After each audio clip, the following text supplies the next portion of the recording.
April of 1841, Silas Rutledge made an announcement that shocked even the cruelest plantation owners in South Carolina.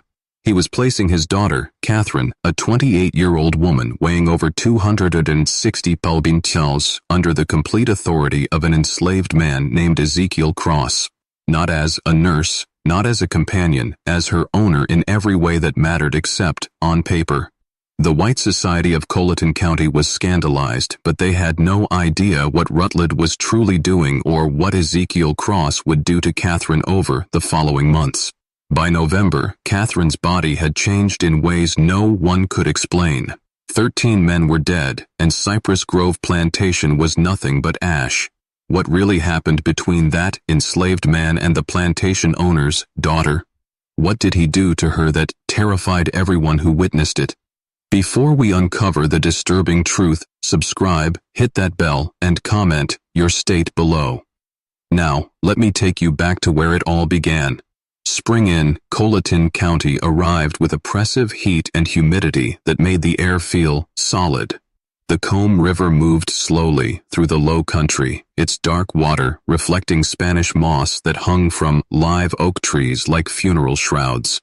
Rice paddies stretched for miles, their flooded fields worked by hundreds of enslaved people who moved through water up to their knees from dawn until dusk. This was wealth built on suffering, prosperity extracted from human misery.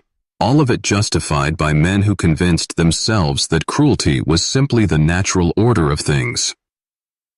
Cypress Grove Plantation sat on 800 acres of moderately productive land. Its owner, Silas Rutledge, was not quite part of the county's elite, but desperately wanted to be. He owned 58 enslaved people, which made him wealthy by most standards, but barely qualified him as mid-tier in local society.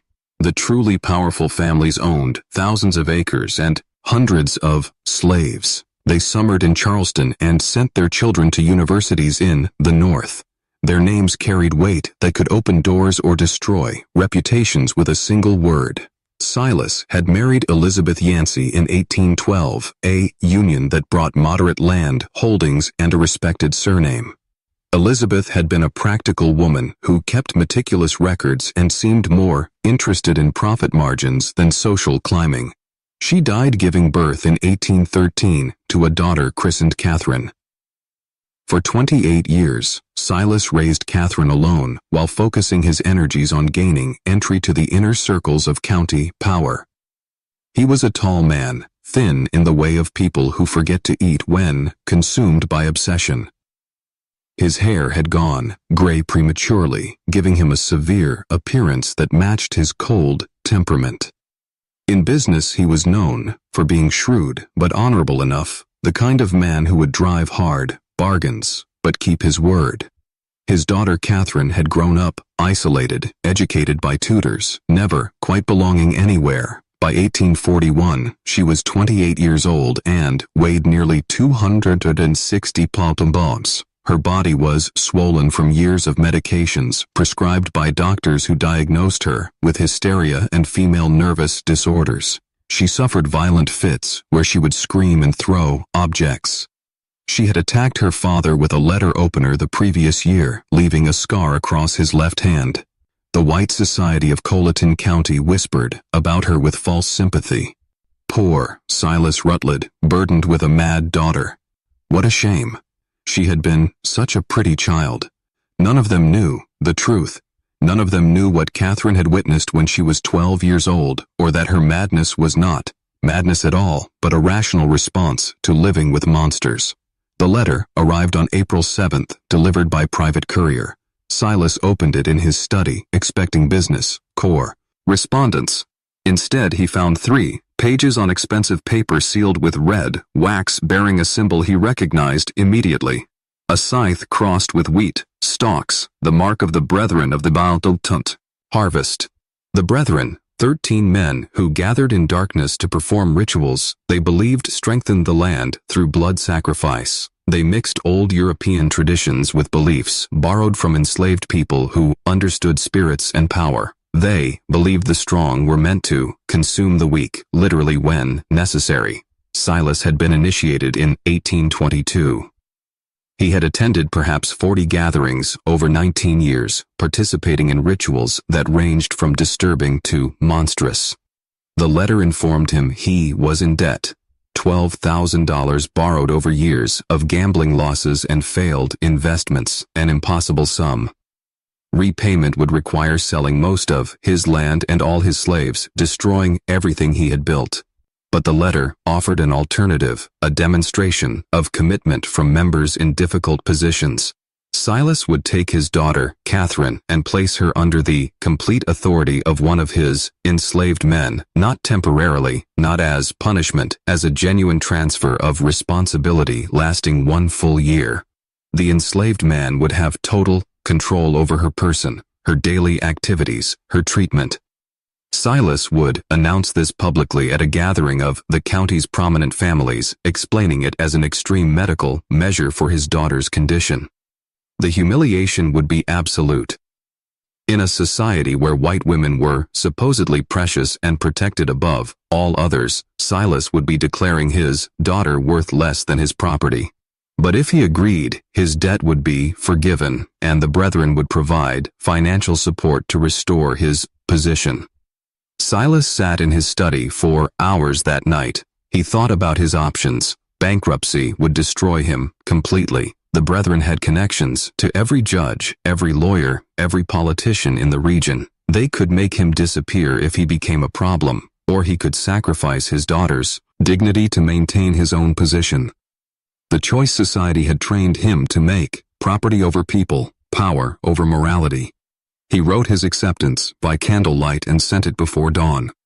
Days later, another letter arrived with a name and brief history. Ezekiel Cross, age 33, purchased recently through an intermediary from a Virginia plantation. Skills included carpentry and herbal medicine. Temperament listed as quiet and obedient. What the letter did not say was that Ezekiel Cross had been selected specifically for this purpose, that his placement at Cypress Grove was no accident, that he carried his own burning need for justice and the patience to wait for exactly the right moment. Ezekiel arrived on April 13th in a wagon driven by a slave trader named Henderson. The wagon pulled directly to the main house, unusual since most slave transactions happened near the barns. Silas came out onto the porch, shading his eyes against the morning sun. In the wagon bed sat Ezekiel. The first thing Silas noticed was his eyes. Most enslaved people kept their gaze down as a survival mechanism, but Ezekiel looked directly at Silas, his expression calm and assessing. It made Silas deeply uncomfortable. Ezekiel was tall, perhaps 6'2", with broad shoulders and lean muscle from a lifetime of hard labor. His skin was unmarked by whipping scars. His clothes were simple but clean. His hands were large and calloused, but his fingers had a precision that suggested skilled work rather than just brute force. Henderson climbed down and handed papers to Silas. Ezekiel Cross as requested. Previous owner said he was quiet but capable. Your associates want you to know this one was carefully selected. Silas barely glanced at the papers. He addressed Ezekiel directly. You understand why you are here? Yes, sir. Ezekiel's voice was deep and measured with a slight Virginia accent. My daughter is unwell. You will be responsible for her care. Doctors have failed. You claim knowledge of herbal treatments. My grandmother was a healer, sir. She taught me before I was sold. The transaction completed quickly. Ezekiel was shown to a small cabin near the main house, separate from other slave quarters. He was given basic supplies and told his duties would begin the next day. He was informed that his sole responsibility was Catherine's care and that failure would have severe consequences. Ezekiel nodded and said, Yes, sir. When required, then he was left alone. For the first time since arriving, he allowed his expression to change. His jaw unclenched slightly, his shoulders relaxed.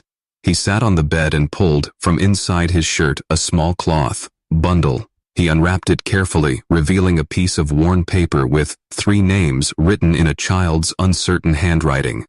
Sarah, Benjamin, Ruth, his wife, his son, his daughter, sold away from him 3 years ago to a plantation in Alabama known for working slaves to death. He had learned they all died within 18 months, Sarah from untreated fever, Benjamin from an injury that turned septic, Ruth from simply giving up, a 6-year-old child who stopped eating because she could not understand why her family had been torn apart. And Silas Rutledge had been the one to sell them. Not because he needed money, not because they had done anything wrong, but because he had been demonstrating to the brethren that he could make hard decisions without sentimentality. He had split a family like kindling for burning. Ezekiel had spent 2 years working his way south, deliberately getting sold from plantation to plantation, always gathering information. He learned about the brethren through whispers. He learned about their rituals and members. He learned they considered themselves above any consequence.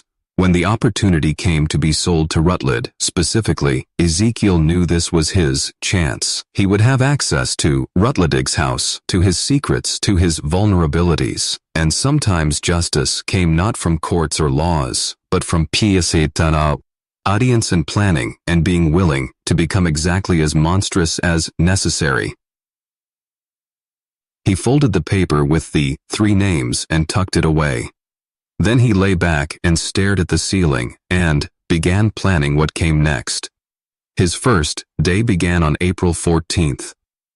A house slave named Judith, middle-aged with graying hair, brought him to Catherine's room on the 2nd floor. She knocked, reluctantly. "Miss Catherine, your father has brought someone to help with your treatments." A crash from inside, something heavy hitting the wall. Then Catherine's voice, slurred but venomous.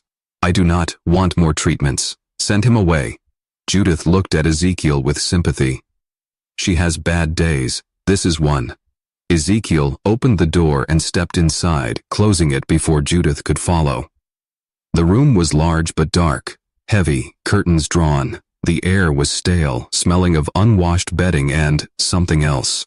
The sweet rot smell of mercury. Books scattered across the floor, a shattered picture against the wall, clothes everywhere. Catherine sat in a chair by the cold fireplace, wrapped in a stained dressing gown. Her dark hair hung loose and tangled. Her face was puffy, eyes unfocused. Her hands trembled continuously on the chair, arms. She looked at Ezekiel with confusion, then fear, then anger. "Who are you?" I said. "No more doctors." "I am not a doctor, miss. My name is Ezekiel. Your father asked me to help you." "Help?"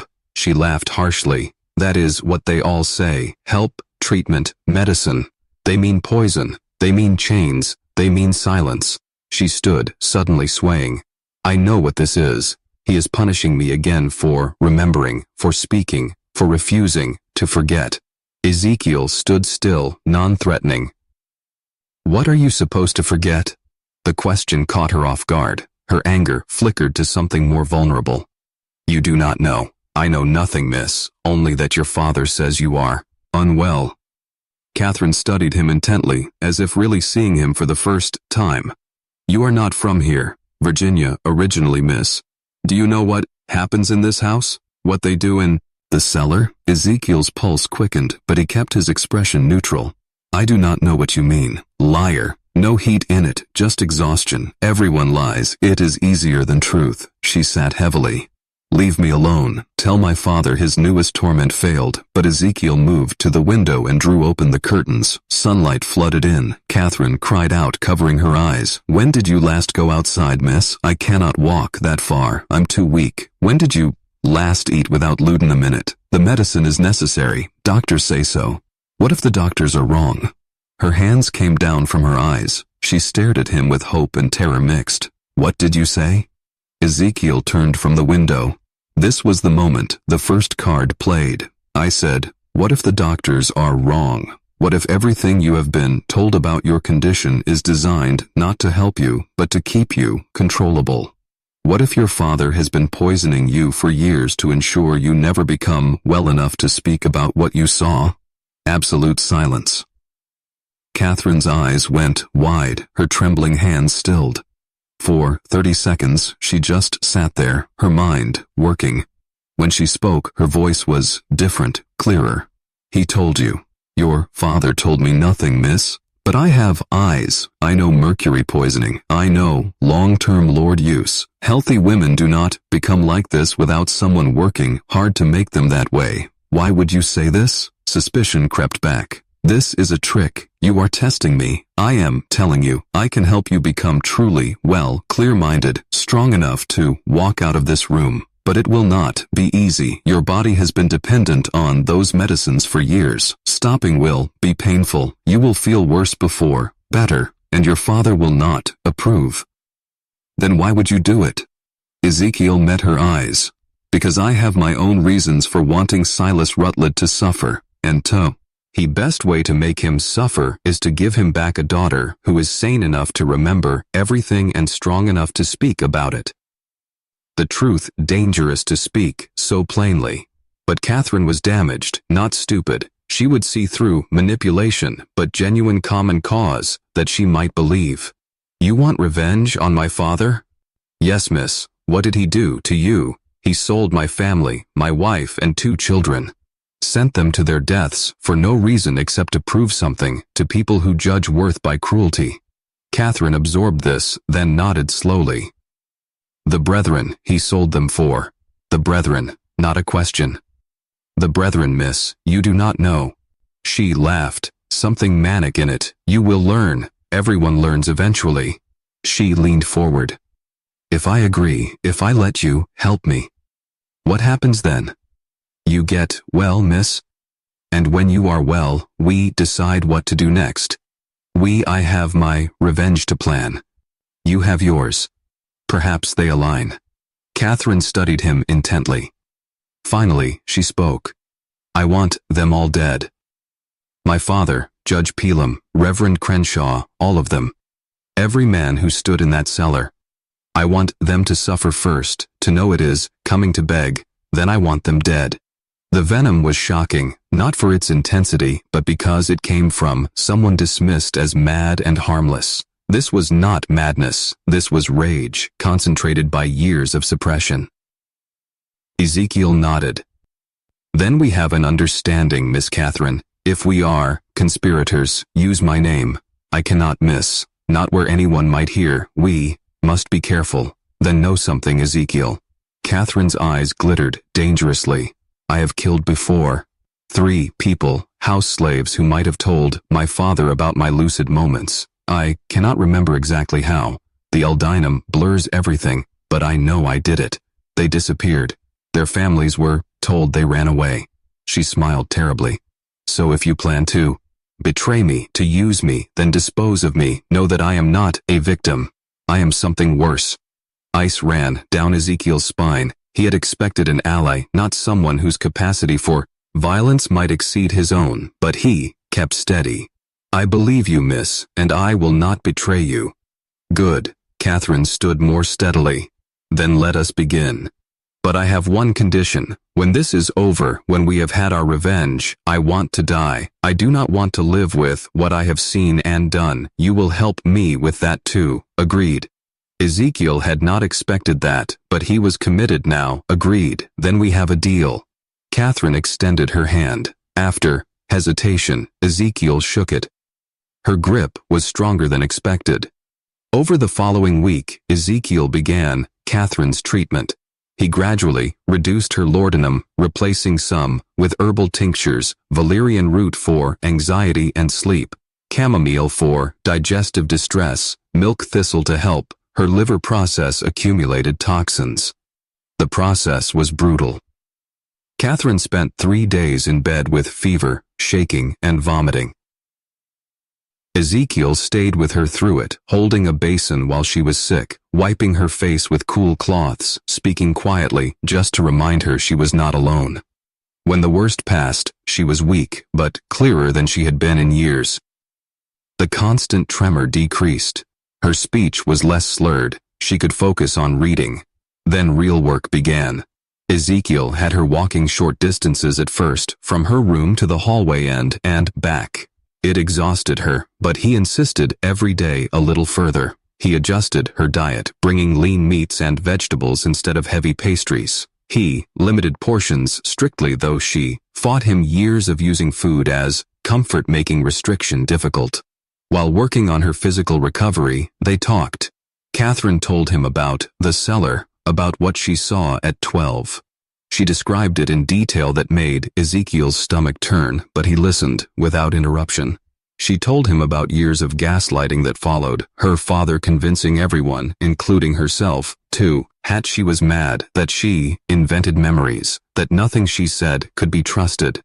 She told him about the journal she kept hidden, pages documenting dates and times when her father left late at night, names of visitors at strange hours, sounds from below that should not be possible.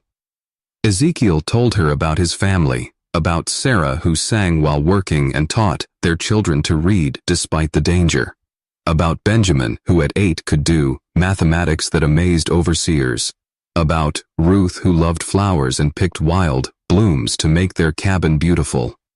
He told her how Silas came to the Virginia plantation with a buyer's warrant, how he inspected them like livestock, how he agreed to purchase all three for reasonable price, then changed terms at the last moment, saying he only needed the woman and children, not Ezekiel, how he deliberately split the family for no practical reason, but simply because he could. He smiled when he did it. Ezekiel said quietly, "That is what I remember most. My son crying, holding my leg, begging, my wife trying to be strong, telling Benjamin to be brave, and your father smiled like it pleased him to cause that pain." Catherine listened with newly clear eyes. "I am sorry. I know, sorry is just a word, but I am sorry you suffered because of what my father is. You are not responsible for what he does, miss. No, but I am responsible for what I do next, and I promise you, Ezekiel, he will pay for what he took from you. They will all pay." The formal announcement was scheduled for April 29th. 41 people gathered in the Cypress Grove dining room for what invitations described as an important family announcement. The county's elite arrived in carriages. Judge Pelam with his wife, Eleanor, Reverend Crenshaw with his daughter, Marcus Fanning, and his family, Benjamin Lyle from the bank. The meal was elaborate. Oysters, roasted duck, multiple rice dishes, sweet potatoes, fresh bread, a towering cake for dessert. Through it all, Catherine sat at her father's right hand, eating sparingly, speaking when spoken to, but volunteering nothing. Ezekiel served alongside other house slaves, moving quietly, refilling glasses, clearing plates. He was invisible to most guests, but he listened to every word, watched every interaction, filed away information. After dessert, Silas stood and tapped his glass. "My friends, thank you for joining us. As you know, Catherine has been unwell for years. We tried every treatment, doctors from Charleston, a specialist from Philadelphia. Nothing helped until recently." He gestured toward Ezekiel. 2 weeks ago, I brought in Ezekiel, who has knowledge of herbal medicine. As you can see, Catherine is much improved, cleared, calm, more herself than in many years. Polite murmurs around the table. Catherine kept her expression neutral, though Ezekiel saw her hands gripping her napkin beneath the table. "This improvement," Silas continued, "has led to a difficult decision. Catherine requires ongoing care more intensive than our household can provide. After much consideration, I've decided Ezekiel will assume full responsibility for my daughter's welfare. He will have complete authority over her treatment, daily activities, and living arrangements, effective immediately." The murmurs changed tone. Confusion now. Several guests exchanged glances. Mrs. Pelam's face registered shock. Marcus Fanning spoke up. "Silas, I do not understand. You are placing your daughter under a slave's care, permanently. I am placing her with someone who succeeded where others failed. My daughter's health is more important than social convention." "But surely," Reverend Crenshaw interjected carefully, "there are other options. A companion, a nurse, someone more appropriate." Silas's expression hardened. "I have made my decision." Catherine agrees. "Do you not, daughter?" All eyes turned to Catherine. This was the moment she could refuse, could expose everything, could bring it all crashing down. Instead, she smiled, small, controlled, revealing nothing. "I trust my father's judgment. Ezekiel has been kind and his treatments help. I am content with this arrangement. Perfectly delivered." But Ezekiel saw what others did not. Saw her knuckles white on that napkin, saw the flash in her eyes, promising violence. She was playing the required role, the obedient daughter, but inside she was screaming. The evening passed in awkward conversation. Some guests left early. Others stayed to speak with Silas privately, asking questions they did not want public. Ezekiel caught fragments. "Are you certain this is wise? What will people say? The brethren will not approve of this becoming public." That last from Judge Pelam, spoken low near the study. Silas's response was too quiet to hear, but whatever he said made Pelam nod and clap his shoulder. By midnight, all guests had departed.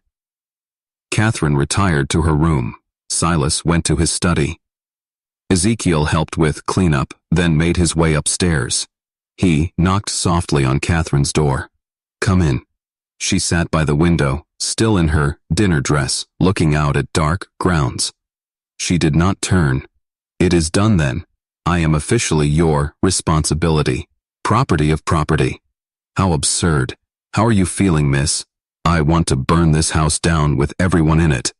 "But we must be patient." "Is that not what you tell me?" "Yes, miss. I agreed because I want them to feel secure. I want them to think this is just my father's eccentricity. I want them to forget about me while we work." She turned to look at him. "Did you see their faces? The disgust, the pity. They think I am pathetic. They have no idea what we are planning." "And what exactly are we planning, miss?" Catherine moved to her dresser and pulled out a wooden box. Inside were papers covered in her handwriting. "I have been documenting everything I remember for years. Dates, names, ritual descriptions. Coded so it looks like nonsense if found, but I can decode it. We have enough to destroy 20 men, and will anyone believe us, miss? A woman recently recovered from madness, and an enslaved man. No. Which is why we need proof. They cannot dismiss. Real, physical evidence." She pulled out one specific page. "I know where they keep their records. The Brethren maintains a ledger of all activities, every ritual, every sacrifice, every member's participation. It ensures everyone is equally guilty. My father mentioned it years ago before he realized I would remember." "Where is this ledger?"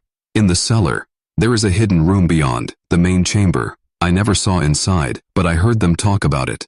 That is, where they keep everything they cannot afford to lose."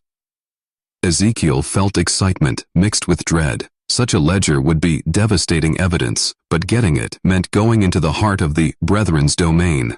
"We would need to access it when the house is quiet. My father travels to Charleston monthly for business. The next trip is May 14th.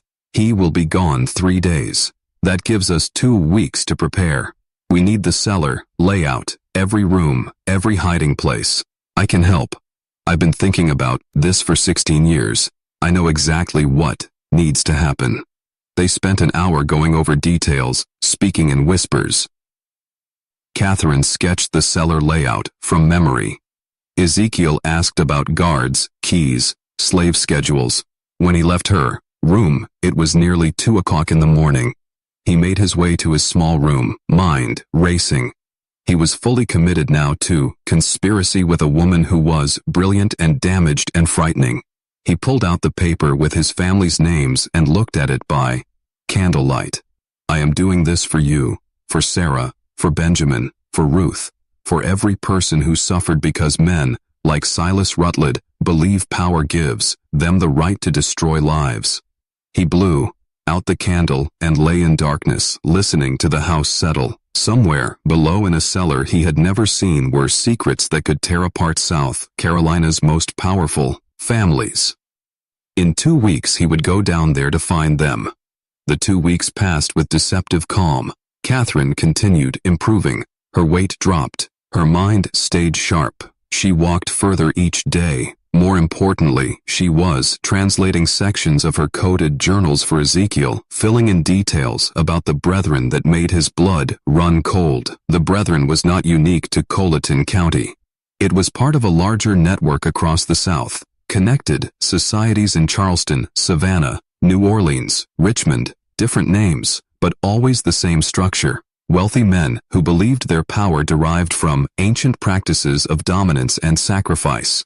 They believe they continued traditions going back thousands of years. Catherine explained one afternoon. European mystery cults mixed with things learned from enslaved people. They twisted it into something monstrous. Justification for things that have no justification. And the sacrifice is not always human. Sometimes animals, but other times they take people who will not be missed. Slaves with no family. Poor whites who wander onto their properties. Once I heard my father mention a child, but I do not know if that was literal. Where do bodies go? Swamps on every plantation. Bodies go in and are never found. Alligators do the rest, and this ledger documents all of it. Every ritual for 40 years. Names, dates, descriptions. They keep it because they need mutual complicity. Everyone equally guilty, so no one can expose the others without destroying themselves. May 14th arrived. Silas left for Charleston early morning, taking his carriage and manservant. He would stay with associates, attend to business, expected back evening of May 16th. That gave them almost 3 full days. They waited until nightfall before moving. The house settled into evening routine. By 10, the main house was silent. They met in Catherine's room. He had changed into simple dark clothes, allowing freedom of movement. Hair pulled back tightly. She looked like someone preparing for battle. "Are you certain, miss?" "I have never been more certain. Let us go."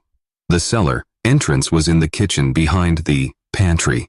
The door looked like wall paneling, but pressed right. It clicked open, revealing narrow stairs descending into darkness. The smell hit immediately. Damp earth and old smoke, and something organic and rotten. Catherine noticed his reaction. "You get used to it. I wish I could say you stop smelling it, but I would be lying." They descended carefully, Ezekiel carrying a shuttered lantern providing minimal light. The stairs were steep and worn, wood creaking. After 20 steps, they reached bottom. The cellar was larger than expected, easily 30 feet square with low ceilings supported by thick beams. Floor was packed earth, walls lined with stones weeping moisture. At center was what Catherine called the altar, though now it looked like just a heavy wooden table, but dark stains on its surface and grooves carved in edges told their own story. Around the room were candle holders, clay jars sealed with wax, wooden boxes, a rack holding black robes with crimson trim. Along one wall, shelves containing books and papers. Catherine moved with certainty of someone following a memorized map.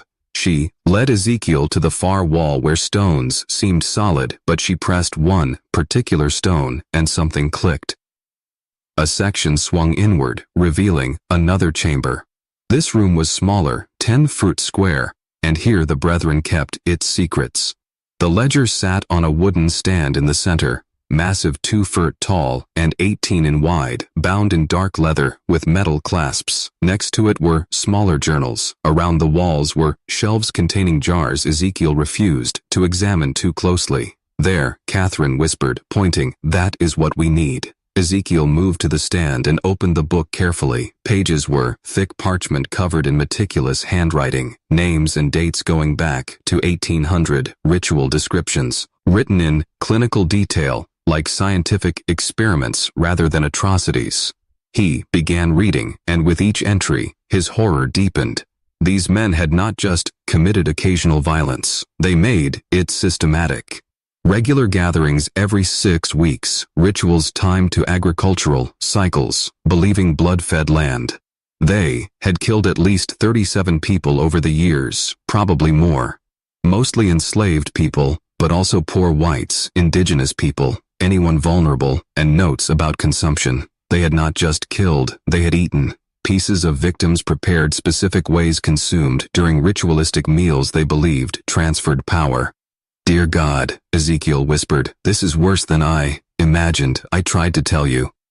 Catherine's voice was flat. "I watched them when I was 12. I watched them cut pieces from that woman on the altar. I watched my father raise a goblet and drink. Then I spent 16 years being told I was insane, that I imagined it all. But I knew I always knew. Ezekiel turned pages looking for entries about his family. He found them in October 1838. 3 lines. Purchased family unit from Virginia. Woman Sarah. Children Benjamin and Ruth. Separated from male to demonstrate resolve. Sent to Alabama contact. Payment received. 3 lines. That was all his family's destruction merited. We need to take this, Ezekiel said, voice tight with rage. No, Catherine's hand on his arm. If we take it now, they will know, immediately. We need to copy the most important entries first.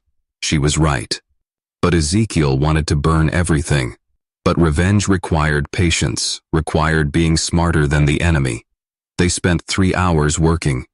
Catherine had brought paper and ink. She copied entries about specific rituals, focusing on ones, naming current members. Ezekiel documented victims, creating a list of names and dates that could potentially be cross-referenced with other recos. RDs. Exhausting work made worse by the content. Several times Ezekiel had to stop, hands shaking too badly. Once, Catherine left the chamber entirely, overcome by memories, but slowly, methodically, they built their case. Page after page of evidence. They were so focused, neither heard footsteps on the cellar stairs. First indication something was wrong was when light flared in the outer chamber, lantern, light much brighter than their single lamp. Ezekiel looked up sharply. Blood, going cold. Silas Rutledge stood in the doorway flanked by 2 other men. Behind them, at least 4 more figures in the main cellar. I must admit, Silas said calmly, I am impressed. I did not think you would find the inner chamber. Catherine stood slowly, placing herself between her father and Ezekiel. You were supposed to be in Charleston. I was supposed to be, but I never trusted your miraculous recovery. So I made arrangements. I left this morning, yes, but I returned this afternoon and watched the house all evening, waiting to see what you would do. He stepped into the chamber, the 2 men blocking the exit. Did you really think I would not anticipate this? That I would not prepare for the possibility you might seek revenge? You have been poisoning me for 16 years. Catherine's voice steady despite everything. And you expect me to simply accept that? I expect you to understand, it was necessary. You saw something you should not have a child. You could not understand. I could not allow you to destroy everything. I was 12 and I watched you murder a woman and eat her flesh. That was not fear, Father. That was a reasonable response to witnessing evil. Evil, such a simple word. Silas moved further into the room, eyes moving between Catherine and Ezekiel. And you, using my daughter to get to me, filling her head with ideas of revenge. Ezekiel said nothing, calculating distances and odds. 7 men against 1, with Catherine in no condition to fight. The situation looked hopeless. Silas seemed to read his thoughts. Do not do anything foolish. I do not want to hurt either of you. Not permanently, but I cannot have this rebellion continuing. He gestured to the men behind him. Bring them upstairs. We need to discuss what happens next. They were taken to Silas's study and locked inside, together. The room was windowless except for one high transom, impossible to reach. The door was heavy oak, locked from outside. As soon as they were alone, Catherine moved to Ezekiel. Are you hurt? No, miss, but we are in serious trouble. Yes, but not as much as you think. She pulled something from inside her dress, the papers they had been copying. I managed to keep these. He did not search me, too confident. That will not help if we are dead. We are not going to die, not tonight. Catherine's eyes were calculating. My father will want to resolve this without killing me if possible. I am still his daughter, his blood. That gives us leverage. Over the next hour they heard arrivals, voices in the hall, men gathering, the brethren was assembling. Finally, the door opened. Marcus Fanning stood there, face grim. They are ready for you. Come peacefully, and you will not be harmed. They were led down to the cellar again. This time, the main chamber had been transformed. All 13 brethren members present, dressed in ritual robes, candles burned in every holder. The altar was draped with crimson cloth. 13 chairs arranged in a perfect circle, all occupied except Silas's at the altar's head. Ezekiel and Catherine were positioned in the circle's center, forced to stand facing Silas. The other members watched with expressions ranging from curiosity to hostility. Silas removed his hood. "Brothers of the harvest, thank you for coming on short notice. We face a crisis. My daughter and her associate discovered our inner chamber. They saw the ledger. They were copying entries when I interrupted them." Judge Pelham spoke up. "Then they must be silenced permanently. This idea it's not complicated." "I disagree." Silas held up a hand. "My daughter is blood. I cannot simply dispose of her without exhausting other options. And the man represents an opportunity." "What opportunity?" Reverend Crenshaw asked. "To test something I have long believed. That a person can be drawn into our work through their own actions if framed correctly." Silas turned to Ezekiel. "You want revenge on me. You want to destroy me for what I did to your family. I understand that. But what if I offered you a different kind of revenge, a more meaningful one?" "I do not understand." Ezekiel said carefully. "I am offering you membership, not as an equal. The Brethren does not accept men of color as full members, but as an associate. You would attend our gatherings, participate in rituals, and in exchange, I would give you what you want most. My family is dead. You cannot give me what I want. No, but I can give you revenge against the people who killed them. The plantation owner in Alabama who worked your wife and children to death. His name is Edward Gaines. He is not part of the Brethren. He has no protection from us. If you join us, prove your loyalty. I will give you resources to destroy him. Money, information, whatever you need to make him suffer as you have suffered." The offer hung in the air, obscene in its calculation. Join the men who destroyed his family to get revenge on another monster. And if I refuse, then you and Catherine both die tonight. Your bodies go into the swamp. No one will ever know what happened. The papers Catherine was copying will be burned. Her journals destroyed. Everything continues as it always has. Silas spread his hands. "But if you accept, you live. Catherine lives. You get your revenge. All it costs is your soul." Ezekiel looked at Catherine. Her face was pale, but she gave him the slightest shake of her head. "Do not do it. Whatever happens, do not become them." But Ezekiel was thinking about accepting, about getting inside their organization, about gathering more evidence, about buying time. He looked back at Silas and Catherine. What happens to her? She returns to her room, resumes her medications, forgets what she has seen. The alternative is she dies alongside you. No. Catherine's voice cut across the chamber. "I will not forget again. I will not be silenced. Kill me if you must, Father, but I will not pretend I do not know what you are." Silas's expression hardened. "Then you have made your choice. Wait." Ezekiel spoke quickly. "I accept, but on one condition. Catherine goes free, not back to her room. Free. Let her leave this house, leave South Carolina, give her money to start over. If you do that, I will join you." Several Brethren members shook their heads, but Judge Pelham spoke. "The boy makes a point. The girl is already broken. Even if she spoke, who would believe her? But a man willing to join us to be complicit, that is valuable. That proves our power extends even to those who hate us." Silas considered. Finally, he nodded. "Very well. Catherine will be sent north. I have associates in Philadelphia who will take her in. She will be given a new identity and stipend to live on, but she can never return to South Carolina. Never contact anyone from her old life. She will be dead to everyone here. Agreed?" Catherine stared at Ezekiel. "No, I will not leave. You two agreed." Ezekiel interrupted. "She goes free. I join you. Then we have a bargain." Silas turned to the others. "Catherine leaves tomorrow. Ezekiel's initiation will be in 3 weeks at the next regular gathering. Until then, he remains at Cypress Grove under watch. If he tries to escape or contact anyone, the deal is void and both die. Understood? Ezekiel nodded. Catherine looked like she wanted to argue, but Ezekiel caught her eye and shook his head slightly. Trust me. Catherine left the next morning. A closed carriage took her away at dawn. Ezekiel watched from his cabin window as it rolled down the long drive and disappeared into the trees. She had not been allowed to say goodbye. He had not been allowed to speak with her after the confrontation in the cellar.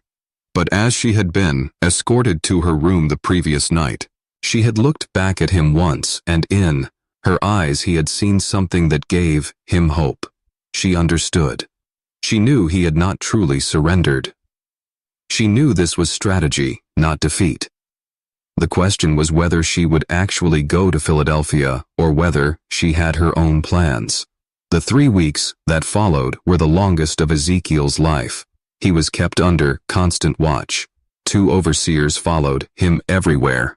He was not allowed to leave the plantation grounds. He was given menial work to keep him occupied, meaningless tasks that accomplished nothing but filled time. But he was also given access to the main house, to the study where Silas kept his papers, to the cellar where the next gathering would take place. They were watching him, yes, but they were also testing him, seeing if he would try to escape, seeing if he would attempt sabotage. Ezekiel did neither. He played the role of defeated man who had made a pragmatic choice for survival. He was quiet, obedient, asked no questions, caused no problems. But he was observing everything, learning the routines of the house, noting which slaves could be trusted, which overseers were cruel, which brethren members visited regularly. He was building a mental map of how everything worked, looking for weaknesses. And at night, alone in his cabin, he thought about what was coming. His initiation would require participation in their rituals. They would test him. They would want to make him complicit in something horrible so he could never expose them without destroying himself. He thought about how far he was willing to go, what lines he would not cross even for revenge, whether there was any act so terrible that justice did not justify it. He did not have good answers to those questions. On June 2nd, the night before his initiation, Silas came to his cabin. It was late after midnight. Ezekiel woke to knocking and open at the door to find his owner standing there alone. "May I come in?" Ezekiel stepped aside. Silas entered and looked around the sparse room. Finally, he spoke. "Tomorrow, you will become one of us. Not fully, never fully, but enough. I want you to understand what that means. I understand what I agreed to. Do you? Do you truly?" Silas sat on the single chair uninvited. "The Brethren has existed for 43 years. In that time, we have never lost a member to exposure. Never had someone break our code of silence. Do you know why? Because everyone is equally guilty. Partly, but also because we take care of each other. A man joins the Brethren and suddenly, doors open. Business opportunities appear. Legal problems disappear. Enemies find themselves in difficulty. We are not just a society, Ezekiel. We are a network of power that extends across the entire South. Once you are part of that network, even as an associate, you will have access to resources you cannot imagine, and in exchange, I help you murder people." Silas did not flinch. "In exchange, you help us maintain the natural order, the strong over the weak, the powerful over the powerless. That is how the world has always worked. We simply acknowledge it and use it to our advantage. You killed my family to demonstrate your commitment to that order. I did, and I would do it again because sentiment is weakness. Love is weakness. The moment you allow yourself to care more about individuals than about power, you have already lost." Silas leaned forward. "But here is what I want you to understand. Your family is dead. Nothing you do will change that. But you can ensure their deaths meant something. You can use the power the Brethren offers to prevent other families from suffering the same fate. You can work from inside our organization to make changes, to push for less brutal treatment of slaves, to advocate for better conditions. You will have a voice at our table that is worth something. It was almost convincing, almost. The idea that Ezekiel could become some kind of reformer from within, using his position to help others, but he knew it was a trap. A rationalization. The moment he participated in their rituals, he would be compromised. The moment he accepted their power, he would be corrupted by it. "Why are you telling me this?" Ezekiel asked. "Because I want you to succeed. Because having you as an ally is more valuable than having you as an enemy. Because I killed your family, but I do not want to kill you." Silas stood. "Tomorrow night, you will be asked to do something difficult. Something that will test whether you truly commit to this path. I am telling you now, whatever you are asked to do, do it. Do not hesitate, do not show weakness, because if you fail the test, both you and Catherine die. Yes, I know she is not really in Philadelphia. I know she is hiding somewhere planning her own revenge, but I have people watching for her. The moment she surfaces, if you have not proven yourself, she will be found and killed. Do you understand?" Ice flooded through Ezekiel. Catherine was alive, but she was in danger, and his actions tomorrow would determine whether she lived or died. "I understand," he said quietly. Silas nodded and left without another word. Ezekiel sat alone in the dark cabin, thinking about the impossible position he was in. He had to participate in something monstrous tomorrow, had to prove himself to monsters, had to become complicit in evil, or he had to find another way. A third option that neither Silas nor the brethren anticipated. He pulled out the paper with his family's names, looked at them in the moonlight coming through the window. "Forgive me," he whispered.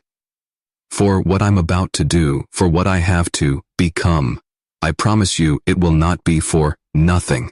The gathering began at midnight on June 3rd. Ezekiel was brought to the cellar by two brethren, members who stripped him to the waist and tied his hands behind his back. They led him down the stairs and to the candle-lit chamber where all 13 members waited in their robes. Silas stood at the altar's head. "Brothers of the harvest, tonight we conduct an initiation unlike any in our history.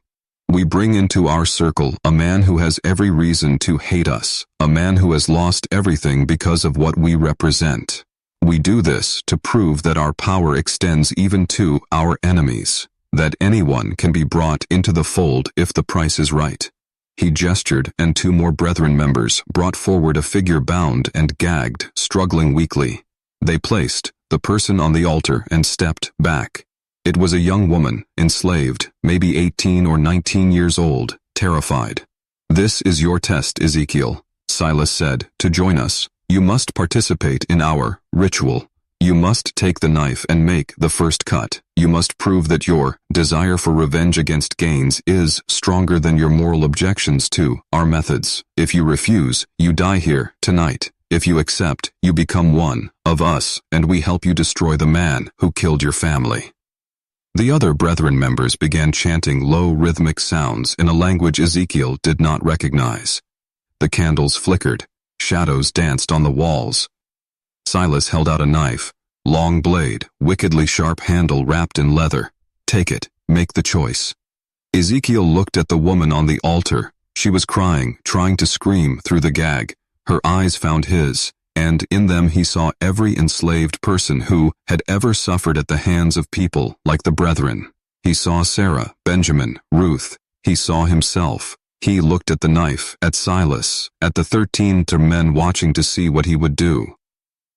This was the moment, the point where he would either become a monster or die, resisting. But there was a third option, one he had been planning for 3 weeks, one that required perfect timing and absolute commitment. He took the knife, the brethren members nodded approvingly. Silas smiled. The chanting increased in intensity. Ezekiel stepped toward the altar. The woman's eyes went wide with terror. He raised the knife, and then he moved not toward the woman, toward the nearest brethren member. The knife flashed in the candlelight and buried itself in the man's throat before anyone could react. Blood sprayed. The man collapsed. Ezekiel grabbed the fallen member's robe, pulling it off in one motion. He threw it over the nearest candles, plunging half the room into darkness. Chaos erupted. He moved through the confusion like violence incarnate. Years of rage focused into action. He grabbed another man, using him as a shield as someone swung at him, threw the body into two more members, tangling them, kicked out at a knee, heard bone crack, grabbed a candle holder, and smashed it into a face. The brethren were powerful men, but they were not fighters. They were soft, privileged, used to others doing violence for them. Ezekiel was none of those things. He fought toward the altar where the woman lay, grabbed her, cut her bonds with the knife he had somehow kept hold of. "Run!" he shouted up the stairs. "Run!" She scrambled off the altar and fled. Ezekiel turned back to face the remaining brethren members, 7 of them still standing, blocking the stairs. "You have made a terrible mistake," Silas said, his voice steady despite the carnage. "You have killed yourself and Catherine both." "Maybe," Ezekiel said, "but I will take as many of you with me as I can." What he did not know was that above them in the main house, Catherine had returned. She had never gone to Philadelphia. She had been hiding in the slave quarters, waiting, planning, gathering allies among the enslaved people of Cypress Grove. And when she heard the commotion from the cellar, when she saw the young woman burst from the kitchen screaming, she knew it was time. The reckoning. Catherine had spent 3 weeks recruiting. She had moved from plantation to plantation under cover of darkness, speaking to enslaved people she had known her whole life. A people who had watched her grow up, who had suffered under her father's ownership. She told them about the brethren, about the cellar, about the rituals, and she told them that tonight was the night they could end it. 23 people came, men and women who had nothing left to lose, who had lost children to the brethren's rituals, who had watched friends disappear into the swamps, who had endured decades of brutality from men who believed themselves untouchable. They came armed with tools from the fields, axes, scythes, hammers. They came with rage that had been building for generations. When the young woman burst from the cellar, Catherine led them down. The brethren members, still trying to subdue Ezekiel, did not hear them coming until it was too late. The enslaved people flooded into the cellar like a tide. There was no mercy in what followed, no hesitation. These were people who had been told their entire lives they were property, that their suffering did not matter, that their lives had no value. Now they were proving how wrong those beliefs were. The brethren tried to fight. Judge Pelham pulled a pistol but was struck down before he could fire. Reverend Crenshaw begged for mercy and received none. Marcus Fanning tried to flee up the stairs and was dragged back down. Silas Rutledge, seeing everything collapse around him, tried one last desperate play. He grabbed Catherine, pulling her to him with a knife at her throat. "Stop! Stop or I kill her!" The room went still. Catherine looked at her father with no fear in her eyes. "Do it. Kill me. It changes nothing. You have already lost. I can still escape. I can still—" "You can. Still nothing." Catherine's voice was cold. "You spent 16 years trying to break me. Trying to make me forget. Trying to convince me I was mad. But you failed. I remembered everything, and I am going to watch you die." She drove her elbow back into his ribs with its sudden vicious force. His grip loosened. She spun away, and before Silas could recover, Ezekiel was there. They faced each other, the enslaved man and the plantation owner. All the power Silas had held, all the privilege and cruelty, all the years of believing himself untouchable. None of it mattered now. "You took everything from me," Ezekiel said quietly. "My wife, my children, my life. You did it for no reason except that you could to prove something to men who valued cruelty over humanity."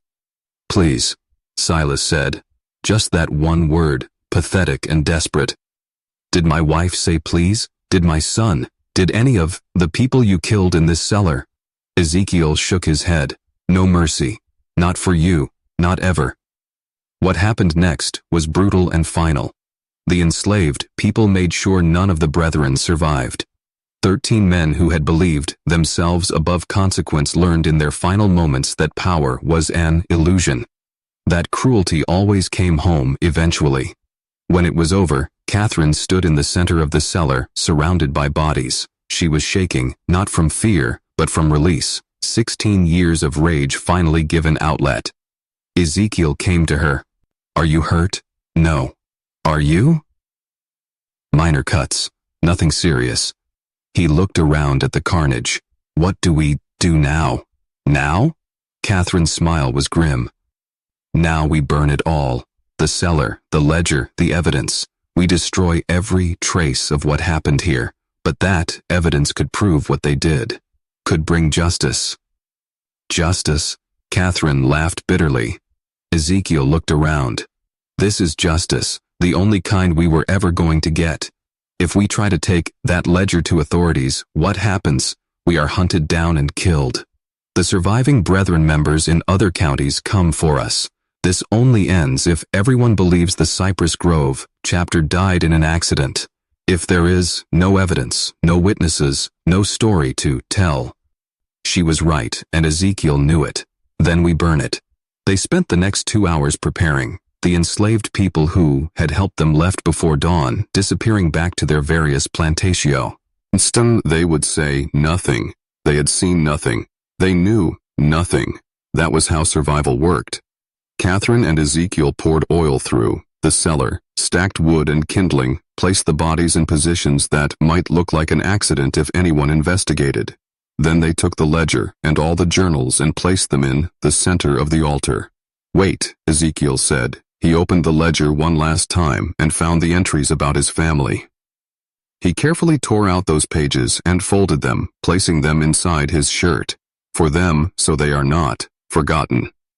Catherine nodded. Then she took a candle and held it to the oil-soaked wood. The fire caught immediately. Within minutes, the cellar was ablaze. They fled up the stairs and out of the house, stood in the yard, watching as flames engulfed Cypress Grove Plantation. People would come. Other plantations would see the smoke. There would be questions, but Catherine and Ezekiel had their story prepared. A terrible accident. A candle knocked over in the cellar. The master and his guests trapped below. So tragic, so terrible, no one would ever know the truth. As the sun rose over the burning ruins, Catherine turned to Ezekiel. "What will you do now? Go north, use the chaos of this fire to disappear. Maybe find others who want to fight to create a network that can help people escape." He pulled out the paper with his family's names. "I cannot bring them back, but I can make sure others do not suffer the same fate, and I will go north as well. Use the money I have been stealing from my father's accounts for years. Start over." She paused. "But I will not forget. I will document everything that happened here. I will write it all down so that someday, somehow, someone knows the truth. They sealed the records. They will seal your testimony too if you try to make it public. Then I will hide it. I will code it. I will leave it somewhere to be found decades from now, when we are all dead, and it cannot hurt us anymore." She looked at the burning house. The truth has a way of surfacing eventually. Even when people tried to bury it, they stayed until the fire burned itself out, until Cypress Grove Plantation was nothing but ash and blackened timbers, until there was nothing left to show that 13 men had gathered there to commit atrocities. Then they walked away in opposite directions, Catherine north toward Charleston and eventually Philadelphia, Ezekiel west toward the frontier, where enslaved people could disappear into communities that asked no questions. They never saw each other again. The official story was exactly as they had planned. A tragic accident. Silas Rutledge and 12 prominent gentlemen meeting at Cypress Grove to discuss business when a fire broke out. All 13 perished in the cellar, overcome by smoke before they could escape. A terrible loss for Colleton County. Funerals with full honors, eulogies praising their contributions to society. Catherine Rutledge was reported to have died in the fire as well. Her father's mad daughter trapped in her room, unable to escape, a particularly sad footnote to an already tragic event. No one questioned it. No one looked too closely. The enslaved people who had participated said nothing. They had no reason to speak and every reason to remain silent. Most were sold within months to different plantations as Cypress Grove was liquidated. They scattered across South Carolina and beyond, carrying their secret with them to their graves. Years passed. The ruins of Cypress Grove were eventually demolished, the land sold, new buildings constructed. Life moved on, as it always does, covering over the past with the present. But whispers persisted, stories told in slave quarters late at night about the plantation where the masters burned, about the night justice came to men who thought themselves untouchable, about the woman and the man who made it happen. The stories changed with each telling becoming legend, becoming myth, but the core remained. That cruelty had consequences, that power was not absolute, that sometimes the powerless found their power. In 1863, during the Civil War, Union troops occupied the area where Cypress Grove had stood. They found evidence of old tunnels beneath the property, found bones in the nearby swamp, found markings on trees that suggested ritual sites, but the war moved on and no one had time to investigate further. In 1971, during demolition work, a journal was found, sealed in a wall. It detailed everything, names, dates, rituals, victims, but as Catherine had predicted, it was coded, and before anyone could fully decode it, the journal vanished from county records. Some say it was destroyed. Others say it was taken by descendants of the Brethren families, protecting their ancestors' secrets. A few believe it still exists somewhere, waiting to be rediscovered when the time is right. What is known is this. 13 prominent men died in a fire in 1841. Catherine Rutledge disappeared shortly afterward, though no body was ever confirmed found. An enslaved man named Ezekiel Cross was reported sold to a plantation in Alabama, but no record of the transaction exists. And for years afterward, stories circulated among enslaved communities about a network helping people escape, led by a man who had faced the monster and won. Whether those stories were true or just wishful thinking, no one can say for certain. But sometimes truth lives not in official records, but in the stories people tell, in the memories they keep, in the justice they remember, even when history tries to forget. This mystery shows us that power built on cruelty is never as solid as it seems. That secrets kept in darkness eventually find light. That the people deemed powerless often hold the most dangerous power of all, the power of witness, the power of memory, the power of refusing to forget. What do you think of this story? Do you believe everything was revealed? Do you think that journal still exists, somewhere waiting to be found? Leave your comment below. If you enjoyed this,